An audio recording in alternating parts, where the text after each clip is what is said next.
17 espressioni che noi italiani usiamo ogni giorno, tranne la domenica. Mi raccomando, non usare queste espressioni italiane la domenica. Se lo fai, rischi di distruggere l'universo e, cosa ben più grave, rischi di sembrare meno fluente in italiano.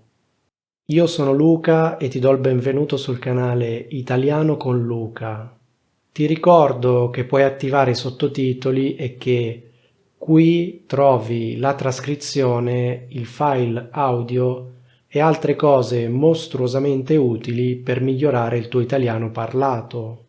Per ciascuna espressione ti dirò 2 frasi di esempio. Sono sicuro che le capirai. Dopotutto, se sei qui significa che capisci l'italiano e vorresti migliorare il tuo livello. Comunque, se hai dei dubbi su determinate espressioni, scrivimelo nei commenti. Allo stesso modo, se vuoi altri esempi, fammelo sapere. Detto ciò, partiamo. Anzi, scusate, rifacciamola. Detto ciò, partiamo. Quando io ho detto che questo servizio non era gratuito, sono caduti dal pero. Hanno fatto finta di essere stupiti, ma secondo me era chiaro. Ascolta, sapevi benissimo come stavano le cose. Perché ora fai finta di essere sorpreso? Non cadere dal pero. La mia azienda è piena di gente che non ha voglia di lavorare. Io mi faccio il mazzo dalla mattina alla sera e vedo un sacco di colleghi che non fanno un beneamato c***o. Quello va 10 volte al giorno a prendersi il caffè. Quell'altra fa finta di scrivere delle mail e invece si esce su Instagram. Insomma, si...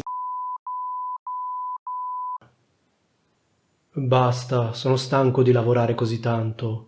Mi sono fatto il mazzo per 20 anni. Guarda, la riunione aziendale deve durare almeno 2 ore. Le direttive aziendali sono queste. Cerca di allungare il brodo, se no la riunione finisce dopo 10 minuti. Inventati qualcosa da dire tanto per farla durare di più. Dovevo scrivere un articolo di 1500 parole, solo che dopo 100 parole non sapevo più cosa scrivere. E allora ho iniziato ad allungare il brodo. In sostanza, invece di usare 10 parole per dire una cosa, ne ho usate 100. Non riesco a concentrarmi. Smettila di borbottare in continuazione. Sei una pentola di fagioli.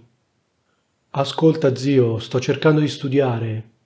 Potresti smetterla di bofonchiare? Mi sembri una pentola di fagioli.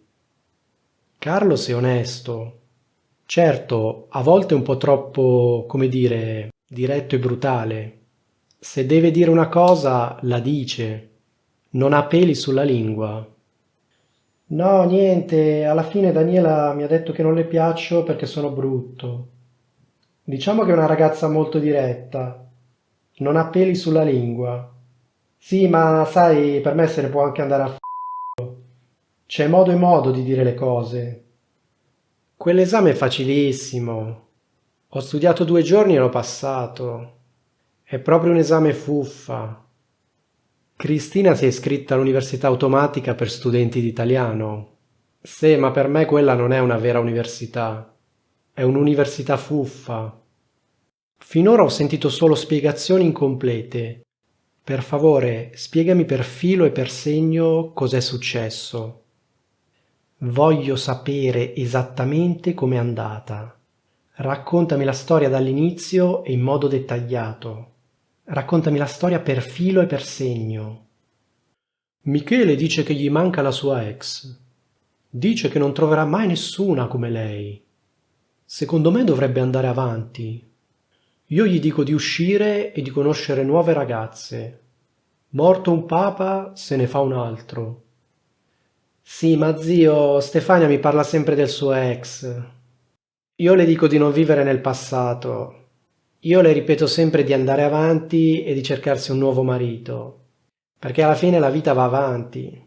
Morto un papa, se ne fa un altro.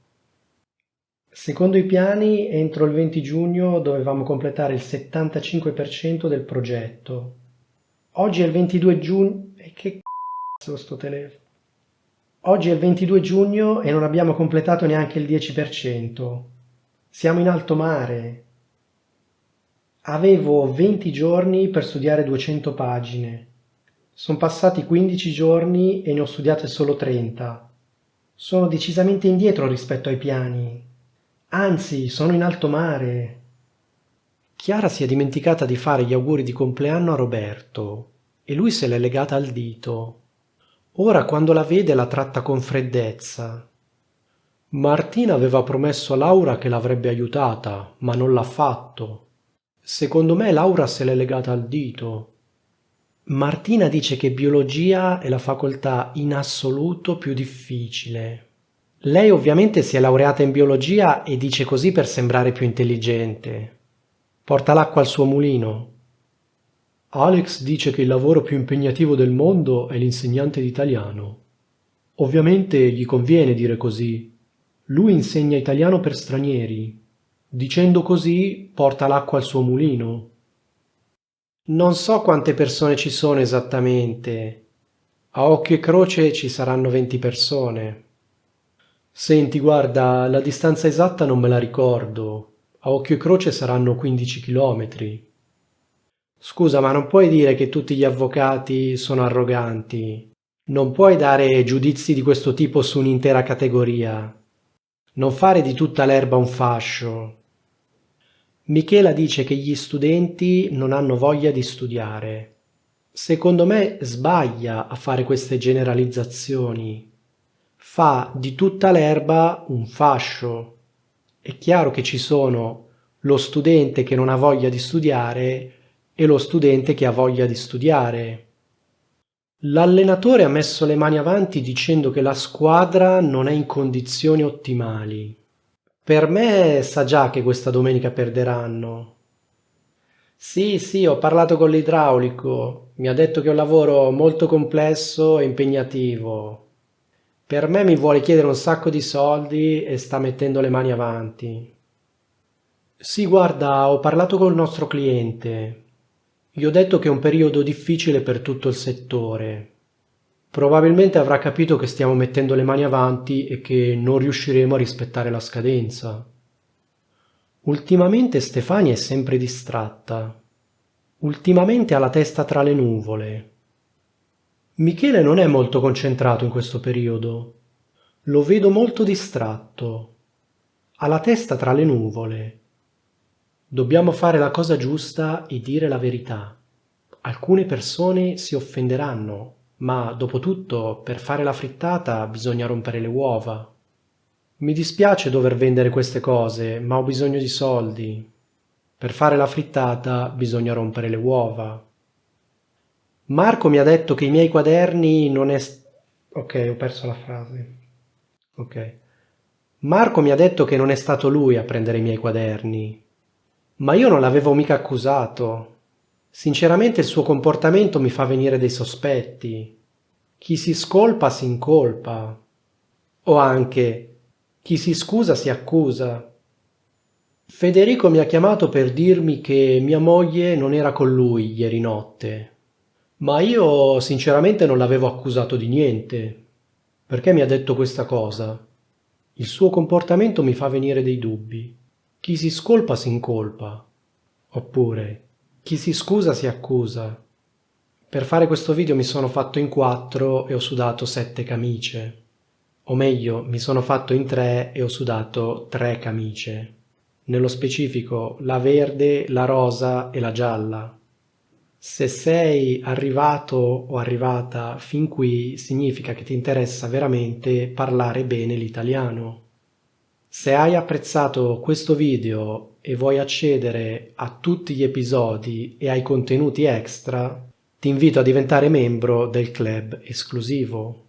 Nel club troverai centinaia di video lezioni che ti aiuteranno a parlare l'italiano in modo fluido e naturale. Puoi abbonarti su Patreon oppure direttamente su YouTube cliccando sul pulsante Join. Qui in alto ti lascio i pulsanti per le due opzioni. Poi magari li aggiungo anche nella descrizione e nei commenti.